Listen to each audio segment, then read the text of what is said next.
ETF index mutual funds నేర్చుకుని stock మార్కెట్లో రాణించాలనుకుంటున్నారా? వెంటనే ఈ నెంబర్కి కాల్ చేయండి. నమస్తే, welcome back to Suman TV. Present మనతో పాటు ఉన్నారు అనలిస్ట్ మందరి కృష్ణారెడ్డి గారు. నమస్తే సార్. నమస్తే అమ్మా. సార్, మనం దుబాయ్ గురించి మాట్లాడుకుంటే మరి అక్కడ సేఫెస్ట్ ప్లేస్ అంటారు, ప్రపంచంలోనే టూరిస్ట్ ప్లేస్ అంటారు. కానీ ఇప్పుడు ఏదైతే ఇరాన్ యుద్ధం స్టార్ట్ అయిందో అక్కడంతా కూడా మారిపోయింది. మరి అక్కడ దుబాయ్లో ఉన్నటువంటి మన వాళ్ళ పరిస్థితి ఏంటి? ఇప్పుడు దుబాయ్ ఎలాంటి ప్లాన్లు చేస్తుంది? ఎవరైతే సెటిల్ అయిపోయారో వాళ్ళు కూడా తిరిగి వచ్చేటటువంటి పరిస్థితి కనిపిస్తుంది. ఒక్కసారి మనం డీటెయిల్గా వెళ్తే సార్. నిజానికి పశ్చిమాసియా ప్రాంతం లోపల గల్ఫ్ దేశాలు ఏవైతే ఉన్నాయో 6 దేశాలు గల్ఫ్ దేశాలు మొత్తం కంపెనీ. ఈ 6 దేశాల్లో కూడా అమెరికా స్థావరాలు ఏర్పరచుకొని అక్కడ బేసు యుద్ధ విమానాలు ఎగరడానికి కావాల్సినటువంటి ప్లేసులు వాళ్ళు తీసుకొని దాన్ని అంతా నిర్మించుకొని తన ఆయుధ సామగ్రితోటి సుమారు 50,000 మంది సైనికులతోటి కంప్లీట్గా 6 ప్రాంతాల లోపల ఏర్పరచుకొని ఉన్నాయి. కొన్ని చోట్ల ఒక చోట, కొన్ని చోట్ల 2-3 చోట్ల, అట్లా ఒకే దేశంలో 2-3 చోట్ల కూడా స్థావరాలు ఏర్పరచుకొని ఉన్నాయి.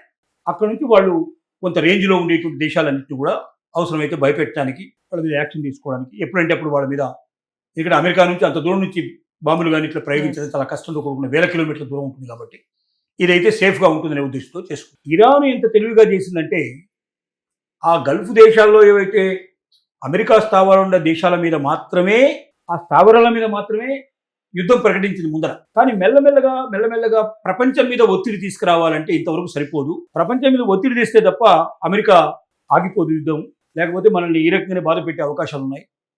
అమెరికా మీద ఒత్తిడి రావాలి, ప్రపంచ దేశాలన్నీ కూడా వెంటనే పరిష్కారం చేయి, వెంటనే ఆపేయి, లేకపోతే మాకు చాలా నష్టం వస్తుందని చెప్పాల్సిన పరిస్థితి ఉంటుంది. దానికి అనువైన దేశాలు ఏమిటని చూసింది, దగ్గరలో ఉన్న దేశాలు ఏమిటో చూసింది. దుబాయ్ చాలా ప్రస్ఫుటంగా దానికి కనబడింది. దుబాయ్ యాక్చువల్గా దుబాయ్లో ఏ రకమైన స్థావరం లేదు, అమెరికా స్థావరం లేదు, ఏ ఒక్క దేశానికి అనుగుణంగా ఉండేటువంటి కాదు దుబాయ్. ప్రపంచంలో ఏ దేశం వాడైనా అక్కడికి వెళ్ళిపోయి హాయిగా జీవించవచ్చు, వ్యాపారాలు చేసుకోవచ్చు, ఇండస్ట్రీస్ పెట్టుకోవచ్చు, ఆనందాన్ని సంతోషాన్ని ఎంత కావాలంటే అంత కొనుక్కోవడానికి వీలుగా ఉండేటువంటి దుబాయ్. 24/7 అర్ధరాత్రి 1 గంట 2 గంటలు నాకు హోటల్ ఉంటుందా లేదా, లేదా నాకు సినిమా ఉంటుందా లేదా, నాకు వినోదం ఉంటుందా లేదా అని ఆలోచించాల్సిన అవసరం లేదు. 24/7 ఏది కోరుకుంటే అది, డబ్బు మన దగ్గర ఉంటే చాలు, పొందాల్సిన ఏదైనా సరే పొందుకోవడానికి అక్కడ అవకాశాలు 100% ఉండేటువంటి దేశం దుబాయ్. ఇలాంటి దుబాయ్ లోపల పెట్టుబడులు పెట్టడానికి ప్రపంచం అంతా ముందుకు వస్తుంది. అమెరికన్సే కావాల్సినంత మంది అక్కడ పెట్టుబడులు పెట్టారు. అమెరికాలో చాలా మంది, కొన్ని వేల మంది అక్కడ నెలలో వారాంతంలో అక్కడికి వచ్చినట్టుగా వీకెండ్ లోపల అక్కడ వచ్చి గడిచిపోయే వాళ్ళు చాలా మంది ఉన్నారు. సొంత ఫ్లైట్లు వేసుకుని తిరిగేటువంటి వాళ్ళు, చార్టెడ్ ఫ్లైట్ ఉండే వాళ్ళు చాలా మంది ఉన్నారు. ఒక్క అమెరికానే కాదు, ప్రపంచంలో ఉండే ప్రతి దేశానికి సంబంధించిన గొప్పవాడు అనుకున్నవాడు, డబ్బున్నవాడు అనుకున్నవాడు, మిలియనీర్ అయిపోతున్నారు, తప్పనిసరిగా వాళ్ళకి ఏదో ఒక రకమైన ప్రాపర్టీ అక్కడ ఉంటుంది, కానీ ఏదో ఒక రకమైన బిజినెస్లు కానీ ఏదో రకమైన అనుబంధం కానీ ఆ దేశంతో ఉంది.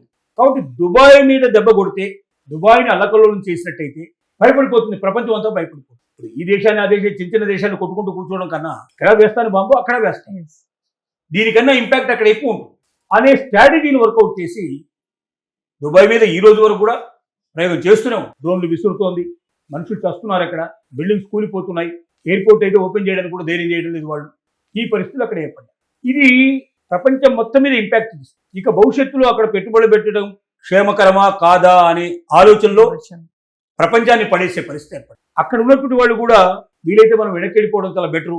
సెటిల్ అయిన వాళ్ళు కూడా ఈ దేశం క్షేమం అనుకున్నాం మనం, ఈ దేశం మీద ఎవడు కన్నేయడని అనుకున్నాం మనం. కానీ ఈరోజు గల్ఫ్ దేశంలో ఈ ఒక దేశం చేసింది, రేపొద్దు ఇంకో గల్ఫ్ దేశం మళ్ళీ ఇదే పని చేయదని గ్యారెంటీ లేదు. అందరికీ అర్థమైపోయింది. దుబాయ్ లాంటి దేశం మీద దండయాత్ర చేస్తే, 4 బాంబులు దాని మీద పడేస్తే ఆటోమేటిక్గా ప్రపంచం అంతా వణికిపోతుంది.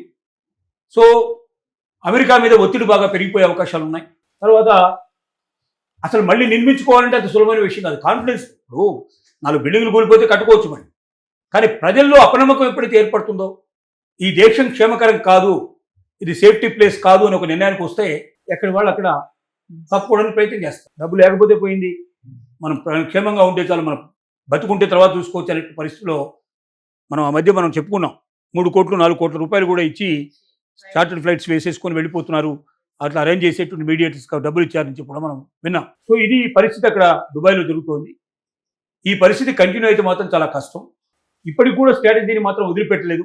ఇరాన్ ప్రతిరోజు దండయాత్ర చేస్తూనే ఉంది, డ్రోన్లతో అక్కడ విపరీతమైన నష్టాన్ని చేకూర్చే ప్రయత్నం చేస్తూ ఉంది.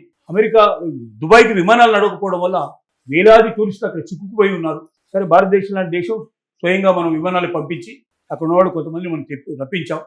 మొత్తం గల్ఫ్ దేశాల నుంచి టోటల్గా ఇవాళ పార్లమెంట్లో ప్రకటించిన ప్రకారంగా 70,000 మందిని సుమారుగా అక్కడి నుంచి మన దేశానికి తరలించారని చెప్తున్నారు. కానీ 1 కోటి మంది ఉన్నారని చెప్తున్నారు. 1 కోటి మందిలో 70,000 మంది పోతే మరి ఈవెన్ 1% కూడా మనం తీసుకొచ్చినట్టు కాదు.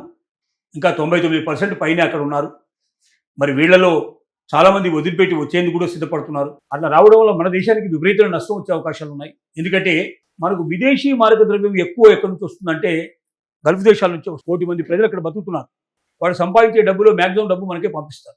సో మన దేశానికి వచ్చేటువంటి డబ్బు అంతా కూడా అక్కడి నుంచి వస్తుంది కాబట్టి డాలర్స్ రూపంలో వస్తుంది కాబట్టి ఈ డాలర్స్ను మనం ఎక్కువ నిల్వ చేసుకోవడానికి మన దేశం నుంచి ఎగుమతులు చేసుకోవడానికి పనికొచ్చేట్టుగా దీన్ని ఉపయోగించుకోవడానికి దిగుమతులకి వీటన్నిటికీ ఉపయోగపడుతుంది. ఎగుమతులు దిగుమతులు కూడా ఇది ప్రధాన పాత్ర వహిస్తుంది.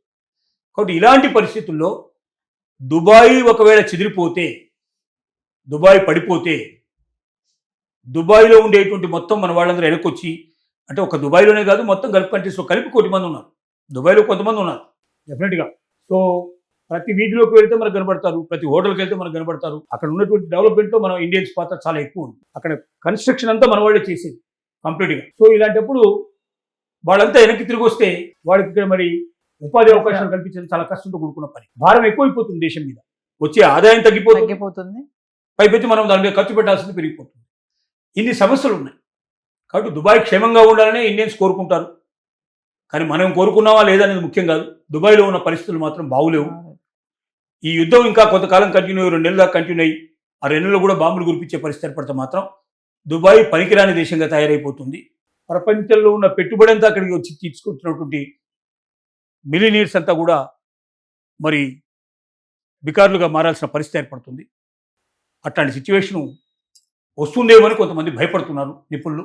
వీలైనంత తొందరగా దీన్ని యుద్ధాన్ని ముగించాలని దుబాయ్ చాలా ఎక్కువ ప్రయత్నం చేస్తూ ఉంది. అమెరికా మీద ఒత్తిడి బాగా తీసుకొస్తోంది. అలాగే ప్రపంచంలో ఉన్న ధనవంతులందరూ కూడా దుబాయ్లో ఏదో రకమైన పెట్టుబడి పెట్టారు కాబట్టి వాళ్ళందరూ ప్రయత్నం చేస్తూ ఉన్నారు. ఈ ప్రయత్నాలు ఎప్పటికో దానికి నెరవేరి వీలైనంత తొందరగా యుద్ధం ముగుస్తుందని మనం ఆశపడటంలో తప్పులేదు. Thank you.